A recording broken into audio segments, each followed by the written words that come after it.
चलिए अब एक नया डिफ्लेक्शन ऑफ बीम का प्रॉब्लम देखते हैं। मैं ये फिगर बना रहा हूँ, ठीक है।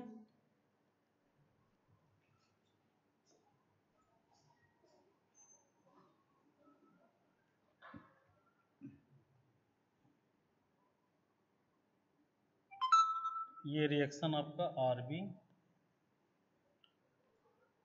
और ये रिएक्शन आपका आर ए प्रॉब्लम में गिवन है, और 1 मीटर के डिस्टेंस पे एक यूडीएल लगा हुआ है जिस पर वेट है 10 किलो न्यूटन पर मीटर, ठीक है। ये यूडीएल है आपका, ये डिस्टेंस कितना है 1 मीटर।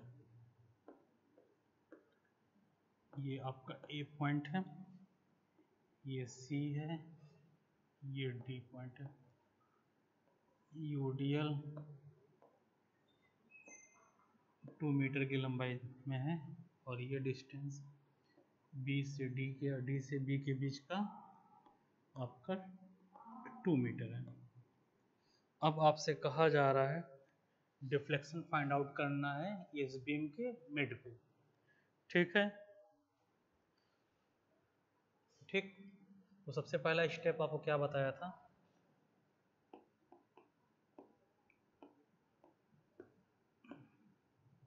स्टेप 1 क्या था, फाइंड रिएक्शन, ठीक है। फाइंड रिएक्शन आपको ये बताया गया था, रिएक्शन फाइंड आउट करना है। मैं ये लिखूंगा नहीं, मैं डायरेक्ट बोल दूंगा, ठीक है। रिएक्शन, तो रिएक्शन, सॉरी ये बी नहीं ये था, ठीक है। अब आर ए और आर बी की वैल्यू निकालना है, तो सबसे पहले इसको पॉइंट रूट में कन्वर्ट करेंगे। चलिए मैं डायरेक्ट लिख रहा हूँ, समेसन एफ वाई इक्वल 0, ये बता चुका हूँ। Vertical upward equal vertical downward, ठीक है। देखिए R A plus R B equal क्या होगा, इक्वल होगा आपका 16, बताया था आपको।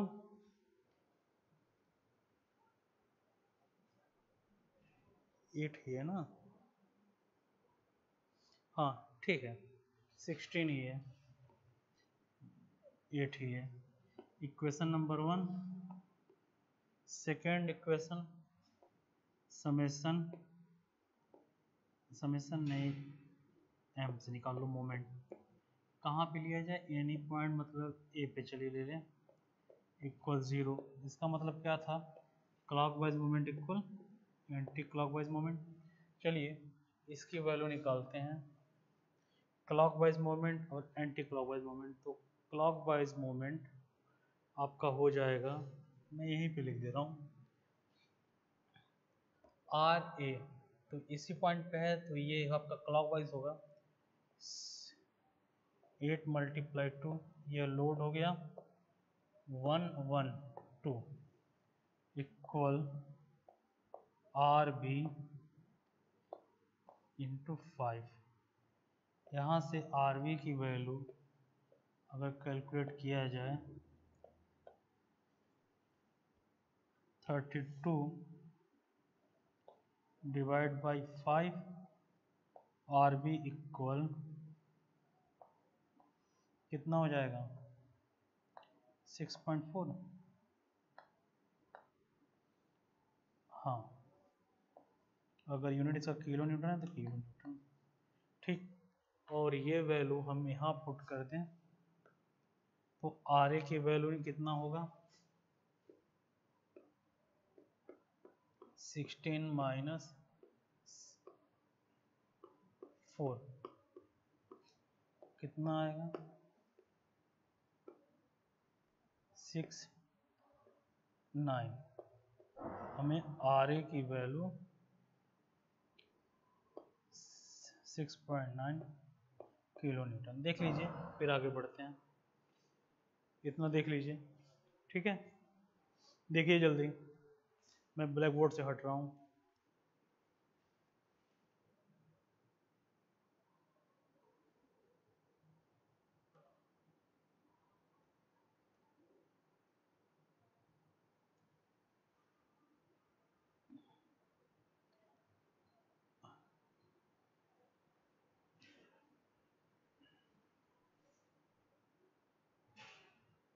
ठीक है, समझ में आ गया होगा। ठीक,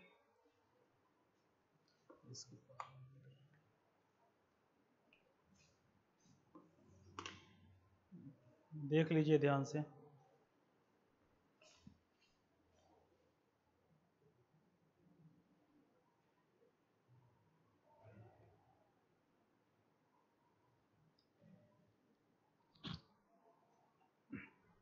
चलिए सेकंड स्टेप पे आते हैं, इसको रिमूव कर रहा हूँ। ठीक, अब हमें आर ए की वैल्यू मिल गया 9.6 किलो न्यूटन और आर पी की वैल्यू हमें मिल गया 6.4 किलो न्यूटन। ठीक है, मैं इसको रिमूव कर रहा हूँ।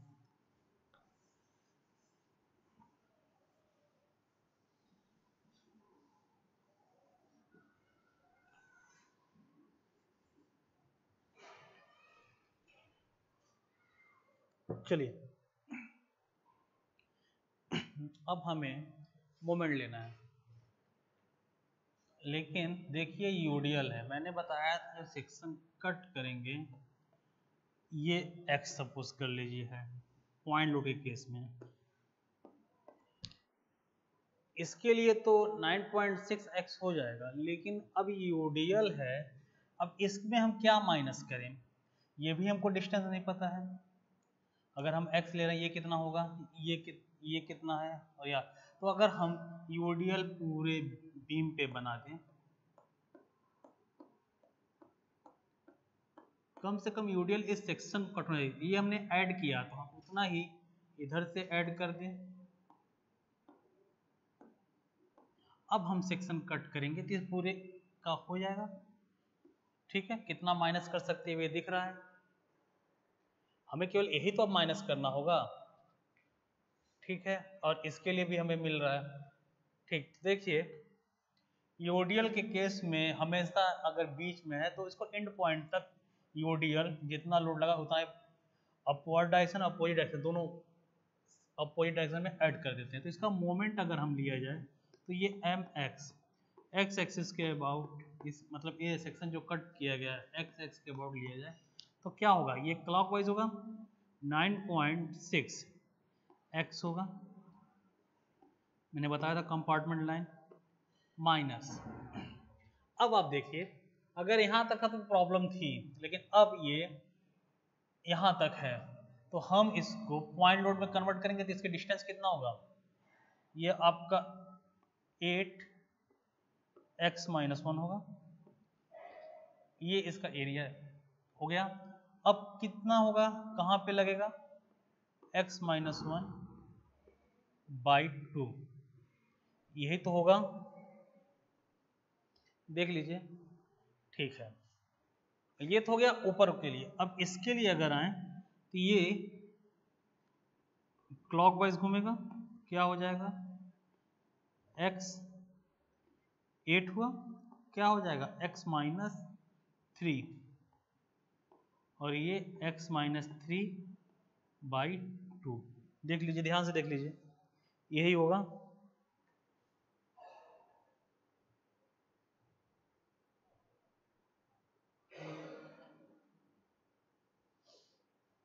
ठीक है, अब क्या इसको हम और सिंपल लिख सकते हैं, देखिए 9.6x -8 इस क्या, चलिए अभी डिवाइड नहीं करते हैं, x-1 का whole square by 2 plus 8x-3 का स्क्वायर बाई 2। कट कर सकते थे लेकिन अभी काटा नहीं जा रहा है। ठीक है, ये आपका मोमेंट हुआ किसके अबाउट, एक्स एक्स के अबाउट, ये एम एक्स, क्लियर है। और अब मैं आपको बता चुका हूं deflection of beam M X X equal क्या था, E I D two Y by D X square. ये आपको बताया जा चुका है डेरिवेशन में, ये फार्मूला कैसे आपने फाइंड आउट किया था।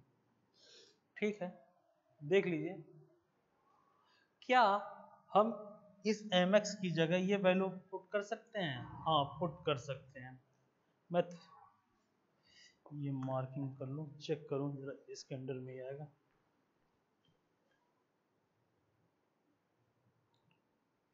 ये भी नहीं आ रहा।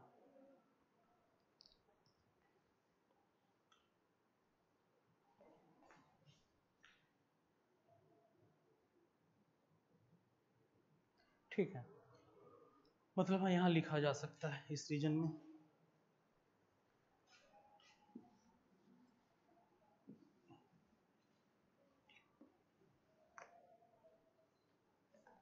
ठीक है, तो इस mx की जगह हम वैल्यू पुट क्या करें? 9.6x, फिर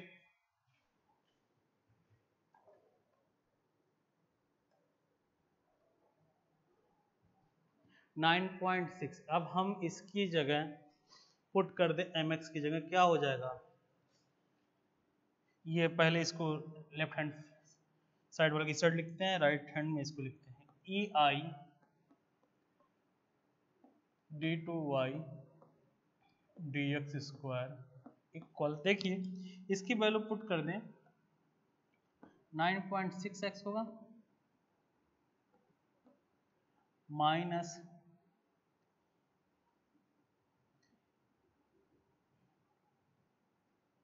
इसको डिवाइड कर देते हैं ना, फायदा क्या है, 4x minus 1 square plus 4x minus 3 square. ठीक है, ये हो गया। जब इसको फर्स्ट टाइम इंटीग्रेट करेंगे तो ये सभी एक सिंगल माना जाएगा x के फॉर्म में। ठीक है, ध्यान रखिएगा, सिंगल माना जाएगा। ये नहीं कि आप इसको एक्सपेंड कर दीजिए X square plus A square plus B square plus 2ab के फॉर्म में, ये नहीं करना है, इसको सिंगल ही माना जाएगा। जब फर्स्ट टाइम इंटीग्रेट करेंगे E I D Y by D X होगा। ठीक है, ये तो कांस्टेंट वैल्यू है ना, ई आपका यंग मॉडुलस है और आई आपका मोमेंट ऑफ इनर्शिया है। ठीक है, तो ये तो आपको constant value, first time integrate करेंगे D Y by D X, तो ये क्या हो जाएगा 9.6 X square by 2 minus 4x minus 1 का cube by 3 plus 4x minus 3 का क्यूब बाई 3।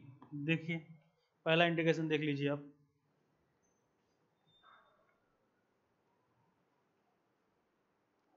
समझ में आया?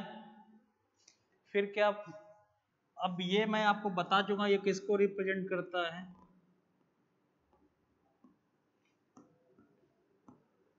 स्लोप को। जब भी स्लोप निकालना होगा तो हमें इसी फार्मूले में आना होगा, बाउंड्री कंडीशन लगाना होगा। जब अगेन इसको इंटीग्रेट करेंगे ई आई वाई, ठीक है, 9.6 एक्स क्यूब 2 और 3 और होगा तो मल्टीप्लाई का 6 हो जाएगा।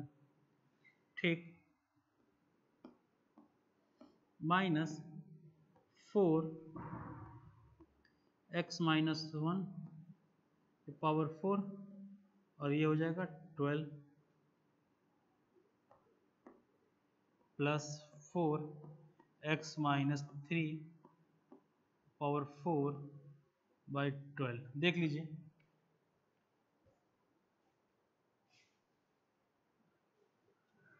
ठीक है,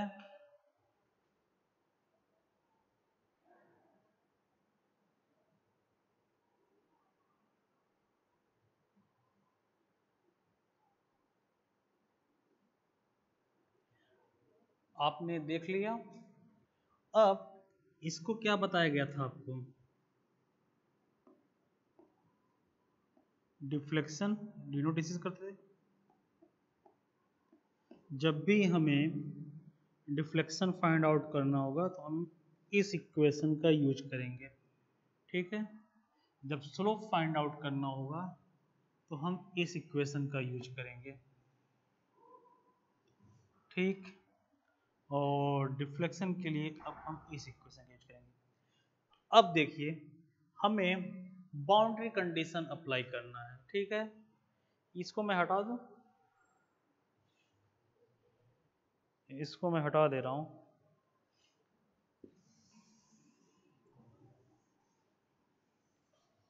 मैंने आपको बताया था सिंपली सपोर्टेड के लिए सिंपली सपोर्टेड के लिए जहाँ पे सिंपली सपोर्टेड होता है वहाँ पे डिफ्लेक्शन 0 होता है। तो अगर हम बाउंड्री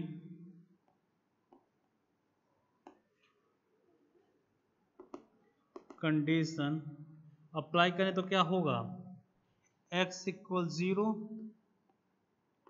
पे y क्या होगा 0, x इक्वल 0 पे y 0 है, ये सब सिंगल है तो ये पूरी वैल्यू 1 मिनट। एक थोड़ा सा फॉल्ट हुआ, बताइए क्या हुआ, मिस्टेक क्या हो गया। जब इंटीग्रेट करते हैं तो एक कांस्टेंट आता है c1, फिर जब उसको इंटीग्रेट करेंगे तो यहाँ पे आएगा c1x प्लस c2, ये छूट गया। तो जब x इक्वल 0 तो y इक्वल 0 तो ये c2 क्या होगा, क्यों, क्योंकि इस सभी को सिंगल माना गया है तो ये c1x भी 0 हो जाएगा, c2 की वैल्यू हमें क्या मिलेगा 0। फिर कहां पे डिफ्लेक्शन 0 होगा, second boundary condition,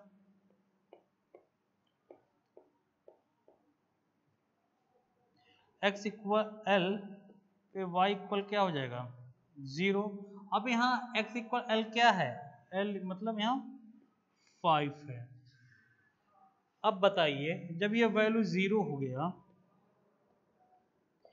x equal 5 रखे हैं 9.6, x की जगह क्या रख देंगे 5 का क्यूब बाई 6, c1 x की जगह 5 और c2 की वैल्यू क्या है 0 माइनस 4/12, ये क्या हो जाएगा 5 माइनस 1 4 पे पावर 4 प्लस 4 5 माइनस 3 2 का पावर 4 बाई 12। इसको सॉल्व कर लीजिए तो सॉल्व करने पर हमें c1 की वैल्यू माइनस 24 मिलेगा। इसको सॉल्व करेंगे तो हमें c1 की वैल्यू माइनस 24 मिलेगा,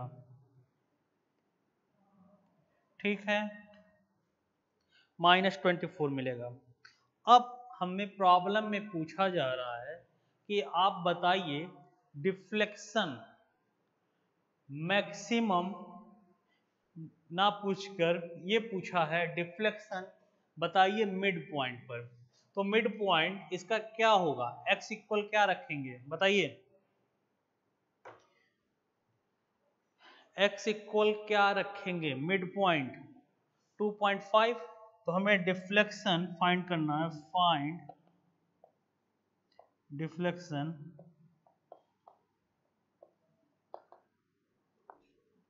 x इक्वल 2.5। अगर हम x की वैल्यू 2.5 रखें तो हमें डिफ्लेक्शन क्या फाइंड आउट होगा। तो क्या मैं स्लोप वाला रिमूव कर दूं, या चलिए मैं बाउंड्री कंडीशन ही रिमूव कर दे रहा हूं, ठीक है। तो बाउंड्री कंडीशन अगर रिमूव कर दे रहा हूं वो रहने दे रहा हूं, उसकी जरूरत है नहीं। तो हमें जो स्लोप फाइंड आउट करना है इस रीजन में फाइंड आउट करना है, ठीक है। तो स्लोप का इक्वेशन मैंने आपको बताया था EI y 9.6 x cube plus c1 x plus c2 यही था, माइनस 4 x माइनस 1 पावर 4/12। ये बताइए अगर हम इस रीजन में आएंगे तो ये 3 से क्रॉस कर जाएगा, हमें उसी रीजन में रहना है, ठीक है। तो हमें उस जहां तक बोला उसी रीजन में कैलकुलेट करेंगे, हमें उससे आगे नहीं कैलकुलेट करना है, ठीक है। अगर हम इस रीजन में आएंगे तो ये डिस्टेंस देखिए 2.5 माइनस 3, इसमें नहीं जाना, हमें इसी रीजन में आना है, ठीक है। अब हमें क्या वैल्यू पुट करना है, x की वैल्यू 2.5, तो y इक्वल यहाँ 2.5 दिखा दीजिए कि किस पे आप फाइंड आउट कर रहे हैं, ठीक है। आप इसको शिफ्ट करिए, y इक्वल 2.5 हो गया, शिफ्ट किया 1/ei, ये शिफ्ट होगा, इससे डिवाइड होगा। ये 2.5 इसलिए लिख दिया हूं कि कहां पे आपसे पूछा जा रहा है प्रॉब्लम में आपसे पूछा जा रहा है डिफ्लेक्शन बताइए 2.5 पर, ठीक है। तो इसको यहाँ पे लिख दिया हूं सफिक्स के रूप में 9.6 मल्टीप्लाई ये बाई 6 था, यहाँ छूट गया है, ठीक है। x की जगह हम क्या रखेंगे, x की जगह क्या 2.5 क्यूब बाई 6, ठीक है। C1 की वैल्यू आपने निकाल चुके हैं -24 और x की जगह आपका हो जाएगा 2.5। जो वैल्यू आप उस तरह रखते जाइए, सॉल्व कर दीजिए। -4 x की जगह क्या आ जाएगा 2.5 -1 पावर 4/12।